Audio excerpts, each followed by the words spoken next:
Tabletop Spotlight, brought to you by Dragon's Lair Comics and Fantasy.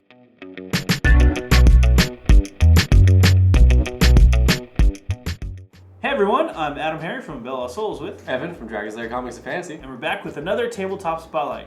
Evan, what is this one? It's Gingerdead House. It's kind of like, do you know those tower defense games on your mobile phone? Yeah. It's a similar concept. The point is you bought a house, a gingerbread house in the middle of the forest, and you have neighbors, which are the other players, and you're trying to defend it from witches, ogres, all that good stuff in the forest, you know. Okay, Because they want to go out and harvest. Yeah, you see all that stuff. So it's kind of a tower defense, but with the cards. Is it co-op then? No. You want to be the last one standing. Oh, it's one of those tower defense games where you're actually attacking people or defending. No, you're more of just screwing other people over from getting attacked. Yeah. Awesome. Yeah. Okay, so this is a little bit backstabby, a little bit fantasy. I'm interested. I am curious. Let's take a look inside. Gingerdead House. Gingerdead House. I like this. It's a Grimm, like Grimm's Fairy Tales. Yeah. Tower defense board game. Mm-hmm. That makes sense. Good artwork on the front. Yeah, very cool looking. Subtle. All right. What's the back look like? Well, this is the back. That's gonna, have what's the story and then what's inside the box. Yeah. Display of the cards. Kind of your place. I like this. I want to point this out real quick. This is funny to me at least. Get off my lawn, witches. It's kind of like an Evil Dead style. Oh yeah, same thing. All right, you ready? All right, Gingerdead House. Here we go. Open it up. Open it up. So we cheated and took the plastic wrap off, but that was all. Yes. Okay, so this is the booklet. Not too much. We'll go over in a second. Cool. All right. Ooh. Vacuum these sealed. tiles. I like it when they do this. Yes. Nice and organized. Makes cleanup really easy. So we've got some decks. Decks we can take out right here. All right. So I think that's probably it. Box? Yep. Everything in the box. Okay, so it's just decks. All right. All right, I'm going to move the box. What do you want to look at first? Let's look at those tiles real quick. So I'm going to open up one of these and we can take a look at those too. Tiles. There we go. Ooh. Okay. I like the artwork on it. I think it's turned sideways. Yes. So you have some dead gingerbread men. Looks like there's a battle going on here. Well, this is a tower defense game. Yes. Some gnomes over here, a dead gummy bear, and a goblin, or an orc. That is some twisted stuff, man. So yeah, wow, this is a deadly battle. Let's see if all of them are the same, though. Cannot open these decks. Yeah, so each board's going to be the same. I think each board is going to be for each player, because it is a 4-player game, and you have 4 boards here. So this is going to be the player board, and yeah. So there's 4 of these, one for each player? Yes. Is that right? Yes, because each player has their own gingerbread house in the forest. Okay. And it's not a cooperative game. You want to be the last gingerbread house to stand. Okay. And so some of these cards are going to be like screwing over your opponents, basically. Okay. Oh, and this is interesting because you can kind of see what this card would do. Mother Hulda here. Enter the game, swap every monster in difference in your field's row 1 of the with the row 1 of an opponent to your right's field. So like row 1 here would get swapped. So if your row's full and somebody else is empty, you swap with them and like screw them over. Very cool. And there's a wish. All of the monsters in your field are power +2. That's bad. And then we have malt ball mines. Okay. These are actions too, so they're like monsters here. Cards you can do, and then the monsters are the cards that are on the board. I've got the player deck here. The witches and the so these are different player decks. Mines. So these looks like things that players are going to do. Okay. So kayak, and you can kind of see like the theme in the art. It's pretty awesome. You swap the position of a monster in your field with the defense on your field. Okay. Candy is dandy. Some fun artwork on here. It's pretty funny. Yeah. Bubbling cauldron, make a path. Licorice lasso. I don't like licorice. Do you like licorice? No, I really don't. Especially the black licorice. I'd feel like, that stuff, I'd be like, if there's a lasso made of licorice around my neck, I would just give up. I'd be like Gollum and get it off me, it burns. That'd be me. So, mirror. Copy the power. So these are kind of neat. I have no idea what they do in game. Right. Because we haven't looked at the rules yet. But the themes look good. Yeah. And the art looks good. So, and this is, again, these are 4 different decks. This looks like the player deck. We've got actions and 2 monster decks. So yeah, plenty of monsters to go around. For sure, yeah. All right, cool. Let's go ahead and cut real quick. We're gonna look at the rules. All right, the rule book. So it's not a very long rule book. It's not a very complicated game. No, it looks really simple. For the most part, like most of the instructions are gonna be on the cards themselves. Yeah. So it's just a basic concept.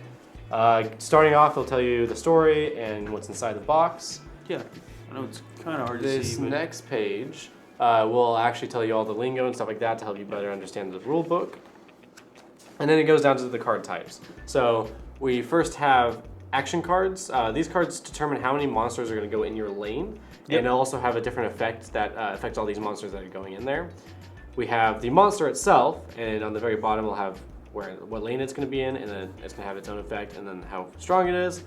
We have your defense cards, which are what you place down to defend yourself. Yep. To stop these monsters from getting to you. And then we have the trick cards, which are just like one-time cards. They kind of mess with your opponent. This one's really good. Destroy all monsters in a single column on any field. Which That's is really good. Yeah, for sure. So it's just a giant hard candied boulder. Yes. So real quick, what we're talking about here is if you had the witch card from this, if you drew the witch card, it would start on your 5th row, and it would be in this lane, the 3rd column.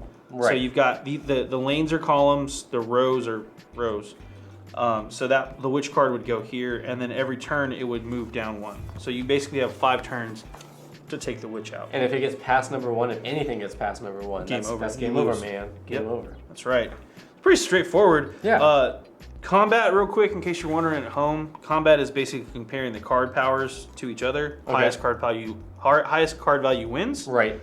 Damage does not stack or is not cumulative for the turn. Okay. So if 10 level 1 monsters hit the Gummy General, doesn't care. He's killing all of them.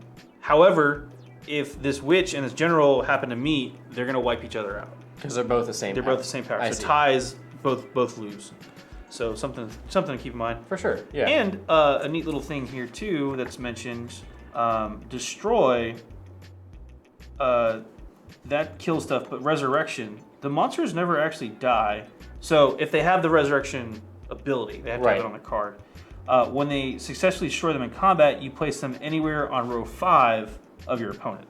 So you can really mess with people that way because they just keep coming. So setup super easy. You put the player deck up here, put the monster decks in the middle. And again, it is the last person standing. That's how you win. Yep. So it's not. It's not co. Oh, you can play co-op, but it's you can if you have 4 players, you can team up with another player. Yeah. But yeah. Yeah, it's until the very end when you have to kill the person you're teaming up with. Yeah. But the play through the game, yes, super easy. I mean, you got your action. You flip the action card, and that tells you what to do for the turn.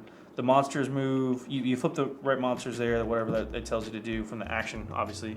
On the players, you have defense cards that you can play. Yes. You've got the one-shot cards you can play. So, and then movement and combat. Monsters move down. You start with the left row, move down 1. Right. And you just go down the line. Yeah. And that's pretty much it, man. Some of the defense cards I think you can move too, but okay, interesting. It'll say on the card. Right. And then clean up and draw, and I think you always draw your hand up to 5. So okay, cool. Super quick, super easy. It's again not a complex game. No. I like that. Yeah. Yeah, I like simple. Simple's good. Simple means you actually get to play the game instead of just staring at it. For sure. Yeah. Winning the game, last Gingerdead House standing. And that's what I'm talking about, the co-op modes. You can do a 2-on-2 deathmatch, which is kind of cool. There you go, okay. Or a Monster Hunter. Yep, you destroy everything. The person with the most destroyed monsters wins. Oh, there you go. Yeah. Okay. Pretty neat stuff. And then just a real quick, who made credits. The game. Credits. Have a nice thank you at the back. Thanks for buying. Yeah. So. All right. Yeah, we make games. This is a pretty neat little thing. Yeah. So. Very cool. Really simple. Gingerdead House. Yeah, let's hop out for a recap. So that was Gingerdead House. Gingerdead. Pretty interesting house. Pretty interesting game. I like it. It's a little tower defense. For sure. I like the mechanics. It's pretty simple. Cool, simple game. Yeah, it's nice and easy. Yeah, let's run some numbers real quick. Who makes this one again? So it's a bunch of people. Zafty is the main company that makes it. Okay. Kind of a new startup. Yeah. We Make Games is on there too. And lots of games. A lot of great games. 30 to 45 minutes is the run time for play, so it's not that bad. It's pretty quick. You probably do a couple rounds in the afternoon. Sure. $40 is the price tag, so it's not that bad for a game of the size. Number of players again was 2 to 4. 2 to 4, yes, because you have 4 game mats basically, and 2 to 4 players. Yep. It recommends 12 and up for the players, and it definitely says don't have it for 0 to 30. Probably or for 0 to choking. 3. Yeah, probably for choking children, hazard. yeah. Stuff. Yeah. Stuff The like kids that. are gonna put stuff in their There's mouths. the wooden blocks, so Yeah. I'm probably worried about that. So. Yeah. Yeah. It looks pretty cool. Fun Yeah. family game. I like the theme, like the art, so go check it out. For sure. Gingerdead House is in stores right now. I'm AdamHarry from Bell Souls, I'm Evan from Dragon's Lair Comics Fantasy. and this has been another Tabletop Spotlight. Thanks again for watching. Tabletop Spotlight, brought to you by Dragon's Lair Comics and Fantasy. Thanks for watching.